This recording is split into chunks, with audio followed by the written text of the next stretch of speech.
So I grew up on a moshav in Israel that was founded by immigrants from all English-speaking countries. My husband and I met in Israel and got married there in 1996 and moved here in July of 1996. And both our children were born here. My daughter Tia was born in 2000 and my son Negev was born in 2004. I first discovered JFCS and Parents Place, I guess when my daughter was about 2. I used to joke that I would have a nervous breakdown every morning before 8 a.m. And I remember coming here to learn some techniques on how to manage a 2-year-old with very strong opinions. Parents Place is a family resource center, and we help parents develop strategies and tools so that they can go home and have specific new ways of approaching problems and communication with their child. I remember coming out of here with a whole new vocabulary of words to use with my daughter and how to give her choices and how to present things in a way that would work for her as well as for me. My daughter Tia was diagnosed with type 1 diabetes in 2009 when she was 8 years old, and that is a life-changing event whenever your child is diagnosed with any kind of chronic or severe illness. Parenting is hard, but having a child with chronic disease, especially diabetes in this case, changes your whole life. It touches the very basic mother's anxiety. Suddenly it's a matter of life and death sometimes, which is very, very scary. Imagine you are diagnosed with type 1 diabetes. Your body has destroyed the beta cells in your pancreas, so it no longer produces insulin. From now on, you have to carefully balance insulin doses with the food you eat and your daily activities. You've got to check your blood sugar levels by pricking your finger 6 or more times daily.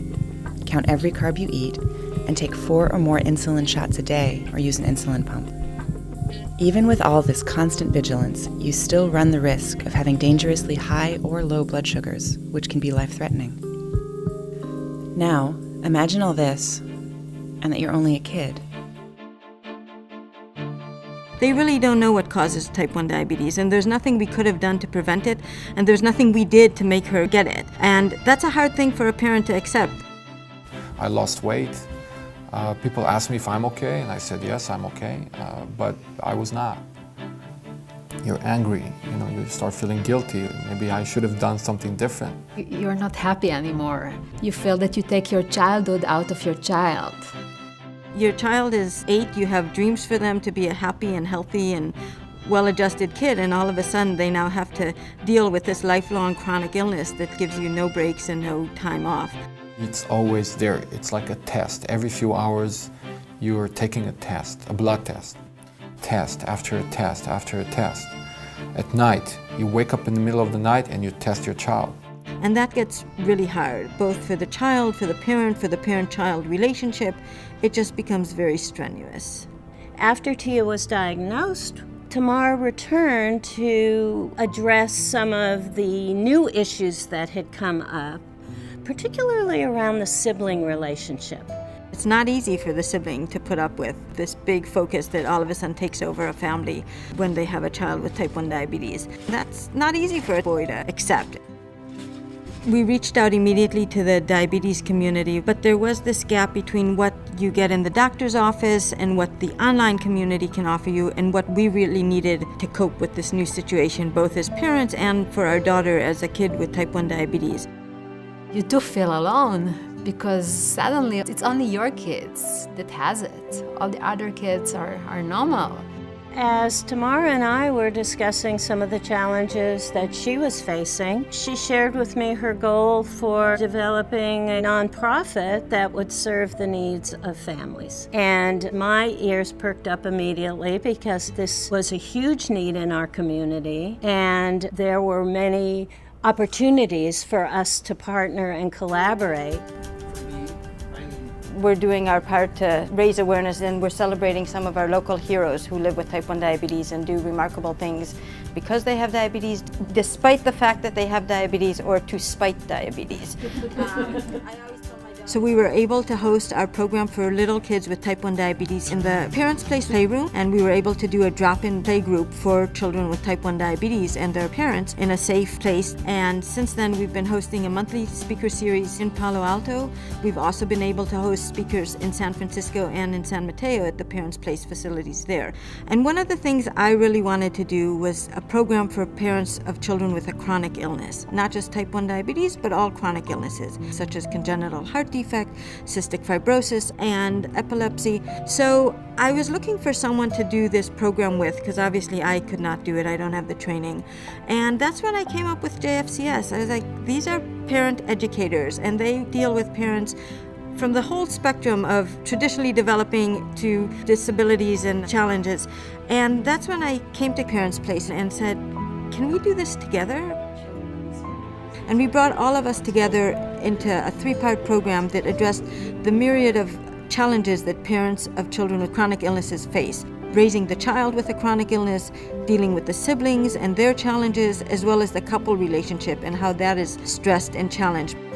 In my career, part of the opportunities and also the part of the requirements is to relocate. The idea of moving to the United States was really scary.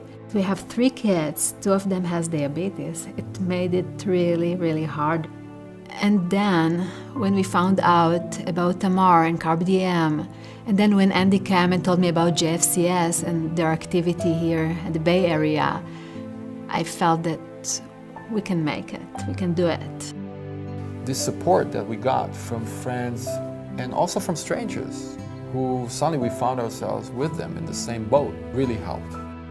We were able to put our resources together to offer families support on a level that wasn't available in the community at that time. After I'd been working with JFCS for a couple of years, they came to me and asked if I would be able to help them with a couple of things, and I was really happy that I had the opportunity to do that. We had the privilege of being invited to attend a conference at Hebrew University where we have an ongoing relationship to help clinicians treat and manage trauma in young children.